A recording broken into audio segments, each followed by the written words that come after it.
Bwana Yesu asifiwe. Bwana Yesu asifiwe tena. Tunalihubiri neno lake ambalo ndilo ukombozi wa mataifa yote, kwa jina la Baba na la Mwana na la Roho Mtakatifu. Amina. Mwenyezi Mungu wa mbinguni apate kutubariki na kutuongoza katika kulihubiri na kulitangaza neno lake. Neno la Mungu linasema vilivyokufa vyaweza kurudishwa tena. Vilivyokufa vyaweza kurudishwa tena.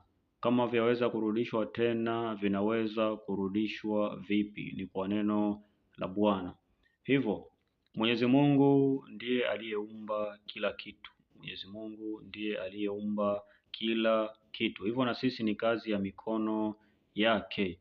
Hivyo wewe ambaye ulikosa kazi au ulifukuzwa kazi, unaweza ukarudishiwa kazi, na si lazima ile kazi, unaweza ukarudishiwa kazi nyingine ambayo ni nzuri zaidi na ile ambayo tayari walikwisha kukuonea pale ambapo ulikuwa hujui haki yako. Kazi yako inaweza ikarudishwa tena. Wewe ambaye umefilisiwa na kuibiwa, pesa zako zinaweza zikarudishwa tena. Wewe ambaye biashara yako imeharibiwa na nguvu za giza, biashara yako inaweza ikarudi tena.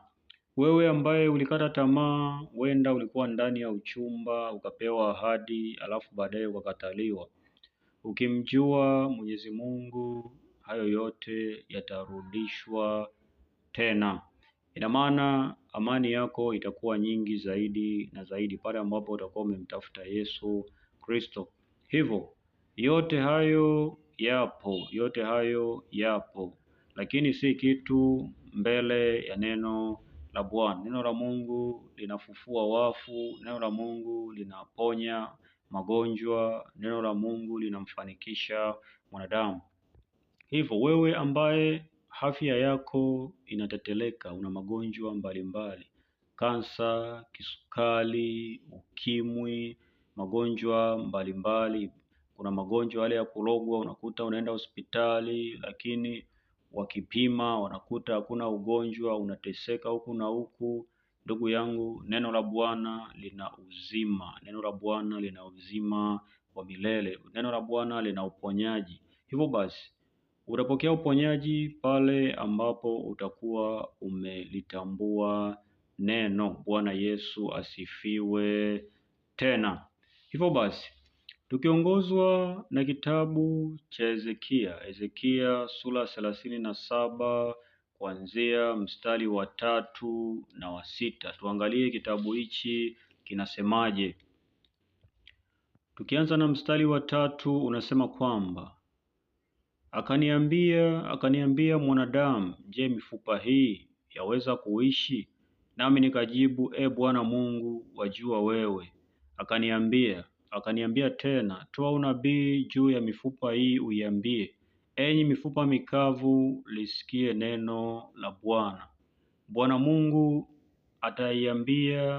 ataiambia mifupa hii maneno haya, tazama, nitatia pumzi ndani yenu, nanyi mtaishi, nami nitatia mishipa juu yenu, nami nitaleta nyama iwe juu yenu, na kuwafunga ngozi, na kutia pumzi ndani yenu, nanyi mtaishi, nanyi mtajua ya kuwa mimi ndimi Bwana. Bwana Yesu asifiwe tena. Hivyo basi Mwenyezi Mungu anasema liitie jina lake, kwa sababu yeye ni Bwana wa majeshi. Mwite Yesu Kristo, kila kitu kinawezekana, kila kitu kinawezekana. Wewe ambaye una magonjwa mbalimbali yasiyopona, mwite Bwana wa majeshi. Usiye na kazi, mwite Bwana wa majeshi. Usiye na ndoa, mwite Bwana wa majeshi. Uliyeonewa kufungwa bila hatia, mwite Bwana wa majeshi. Mwenyezi Mungu anarudisha vile ambavyo vimekwisha kuweza kupotea. Ina maana kama kuna kurudisha vile ambavyo vilivyopotea, kitu cha kwanza ambacho huwa anakirudisha ni afya ya mwanadamu, kwa sababu afya ndo kitu cha msingi katika mwanadamu, na ndio maana hata adui ambapo anakuwa anamuinda mwanadamu huwa anakuwa anadili sana na swala la afya. Ukiwa huna afya, ina maana mawazo yako yatakuwa katika kuwaza maumivu ya mwili. Ina maana hauwezi ukawaza maendeleo au ukawaza kitu kingine, utakuwa unayawaza maumivu. Ina maana baada ya kumuwaza Mungu utakuwa unawaza hayo maumivu. Baada ya kuwaza maendeleo utakuwa unawaza hayo maumivu. Katika kitabu cha Isaya sura ya 64 mstari wa 8 inasema kwamba, lakini sasa e Bwana, wewe u baba yetu, sisi tu udongo, nawe u mfinyanzi wetu, sisi sote tu kazi ya mikono yako. Bwana Yesu asifiwe. Tena hivyo Mwenyezi Mungu anakuona wewe ambaye umekwisha kuonewa na kuteswa katika magonjwa mbalimbali. Mwenyezi Mungu amekuumba wewe mwanadamu kwa mfano wake. Hivyo basi amekufanya kwa mikono yake, hivyo anaweza akakutengeneza tena kwa mikono yake. Hivyo yale yote ambayo amekwisha kuweza kupotea yatarudishwa na Bwana wa majeshi. Hivyo yatarudishwa vipi? Ni pale ambapo utakuwa umeliita jina la Yesu Kristo wa Nazareti aliye hai, kwa sababu Mungu ni wokovu, na maana Mungu anaokoa ndani ya wokovu. Bwana Yesu asifiwe. Tena hivyo wewe ambao ulikuwa hujapata majibu, unategemea waganga, unategemea madawa ambao ukuta unakunywa lakini uponi, unategemea vitu mbalimbali. Ndugu yangu, neno la Mungu lipo ili uwe hai. Bwana Yesu asifiwe. Tena baada ya kusema hayo, sina mengi zaidi ya kusema Mwenyezi Mungu awalinde wote.